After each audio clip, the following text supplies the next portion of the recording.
नमस्कार, मैं नियाज खान और आप देख रहे हैं एनएमएफ न्यूज। यूसीसी यानी यूनिफॉर्म सिविल कोड, जिसे हिंदी में समान नागरिक संहिता कहा जाता है। आसान शब्द में यह एक कानून है जिसे एक देश में एक विधान का हवाला देकर लागू करने की बात की जाती है। मतलब धार्मिक मामलों में सभी के लिए एक कानून। वहीं दूसरी तरफ हमारा देश विविधताओं का देश है। कई धर्म, पंथ, समुदाय के मानने वाले लोग यहाँ रहते हैं। जिनकी मान्यताएं अलग हैं, उनकी अपनी अलग पहचान है। दक्षिण भारत की मान्यताएं अलग हैं, उत्तर भारत की अलग, नॉर्थ ईस्ट इंडिया के अलग। कई आदिवासी समाज भी रहते हैं, कई जनजातियां रहती हैं। सबकी मान्यताएं अलग अलग हैं। ऐसे में क्या यूसीसी संभव है? यह एक बड़ा सवाल मौजूदा वक्त में बना हुआ है। हालांकि यूसीसी में क्या प्रावधान हो, इसके लिए केंद्र की मोदी सरकार ने सुझाव भी मांगे, ताकि उन सुझावों की समीक्षा करने के बाद ही यूसीसी को डिजाइन किया जा सके। वहीं उत्तराखंड में यूसीसी को एक तरह से ट्रायल के तौर पर लागू भी कर दिया गया है। लेकिन यहाँ सवाल यही है कि क्या यूसीसी के लागू हो जाने से सभी धर्मों के पर्सनल लॉ खत्म हो जाएंगे? गोद भराई, शादी ब्याह, संपत्ति में अधिकार जैसे जितने भी पर्सनल लॉ हैं, क्या सभी खत्म हो जाएंगे? खासकर इस कानून से मुसलमानों को काफी डराया जा रहा है और कहा जा रहा है कि यूसीसी मुसलमानों के धार्मिक मामलों में हस्तक्षेप करेगा, क्योंकि इन मामलों में मुसलमान शरिया कानून मानते हैं। शरिया कानून उसे कहते हैं जो कुरान और हदीस की रोशनी में हर मसले पर फैसला लिया जाता है। अब चूंकि इस्लाम 4 शादियों की इजाजत देता है, इस्लाम में तलाक को लेकर भी अलग कानून है। अब कहा यह जा रहा है कि यूसीसी के लागू होते ही ये सब खत्म हो जाएगा, इसलिए लोग भी इसे आधार बनाकर यूसीसी का विरोध करते हैं।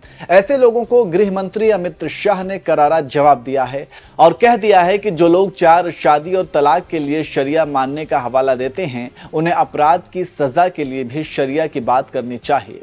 दरअसल गृह मंत्री अमित शाह न्यूज 18 के एक कार्यक्रम में पहुंचे थे। इसी दौरान जब उनसे पूछा गया कि क्या वह अगले 5 सालों में देश भर में यूसीसी लागू करेंगे, इस पर अमित शाह ने जवाब दिया, यूसीसी 1950 से हमारा मुद्दा है। यह मुद्दा तब से है जब पार्टी जनसंघ के रूप में थी। हम इससे हट नहीं सकते हैं। हमारा मानना है कि देश में एक समान कानून होना चाहिए, इसमें कोई मतभेद नहीं है। उत्तराखंड सरकार यूसीसी लाई है और अब इसकी समीक्षा होगी। इसके बाद जब उनसे पूछा गया कि क्या देश के मुस्लिम शरिया और हदीस के हिसाब से नहीं रह सकते हैं, तो उन्होंने जवाब दिया, देखिए यह एक प्रकार की भ्रांति है। 1937 से ही देश का मुस्लिम शरिया के हिसाब से नहीं रह रहा है। अंग्रेजों ने जब 1937 में मुस्लिम पर्सनल लॉ बनाया तो उसमें से आपराधिक तत्वों को लेकर बातें निकाल दी, वरना चोरी करने वालों के हाथ काट दो, बलात्कार करने वालों की सड़क पर पत्थर मारकर हत्या कर दो, कोई मुस्लिम बचत खाता ना खोले, कर्ज ना ले। शरिया और हदीस से जीना है तो पूरी तरीके से जीना चाहिए। गृह मंत्री अमित शाह ने आगे कहा कि सिर्फ 4 शादी करने के लिए शरिया क्यों आता है? इस देश का मुस्लिम अंग्रेजों के समय से शरिया और हदीस से कटा हुआ है और कई मुस्लिम देश भी इसे छोड़ चुके हैं। यह कांग्रेस की वोट बैंक की राजनीति है। देश का अल्पसंख्यक इससे बाहर आए। उन्होंने आपराधिक मामलों का जिक्र करते हुए आगे कहा कि आज भी कोई दीवानी का मुकदमा होता है तो मुस्लिम अदालत में जाते हैं, काजी के पास नहीं। राहुल गांधी क्या यह लागू करना चाहते हैं कि चोरी करने वाले के हाथ काटे जाएं, बलात्कार करने वालों को पत्थर मारे जाएं और देशद्रोह करने वालों को चौराहे पर फांसी पर लटकाया जाए? आपको बता दें कि यूसीसी बीजेपी के मैनिफेस्टो का हिस्सा रहा है और इसे देश भर में लागू करना बीजेपी चाहती है। लेकिन कुछ विरोधियों का कहना है कि इससे मुस्लिम समुदाय की धार्मिक पहचान खत्म हो जाएगी, क्योंकि ये कानून शरिया में हस्तक्षेप करेगा। वैसे बात तो सही है, अगर आप शरिया मानते हैं तो फिर पूरी तरह से उसे मानना चाहिए। जैसा कि इस्लामिक शरिया में चोरी करने वालों के हाथ काटने का आदेश है, बलात्कारियों को चौराहे पर पत्थर से इतनी देर तक मारने का हुक्म है कि जब तक उस बलात्कारी की मौत ना हो जाए।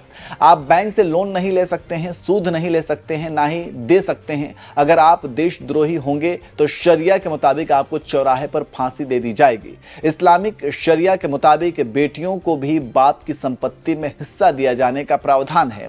लेकिन अगर ईमानदारी से पूछिए कि कितने मुस्लिम हैं जो अपनी बेटियों या बहनों को बाप की संपत्ति में हिस्सा देते हैं, वहां वे लोग इस्लामी शरिया भूल जाते हैं। आपराधिक मामलों की सजा के लिए भी इस्लामिक शरिया भूल जाते हैं। लेकिन यहाँ यूसीसी के विरोधी सिर्फ 4 शादियां और तलाक में ही शरिया की मांग करते हैं। ये तो ऐसा ही हुआ कि मीठा मीठा, गप गप और कड़वा कड़वा थू थू।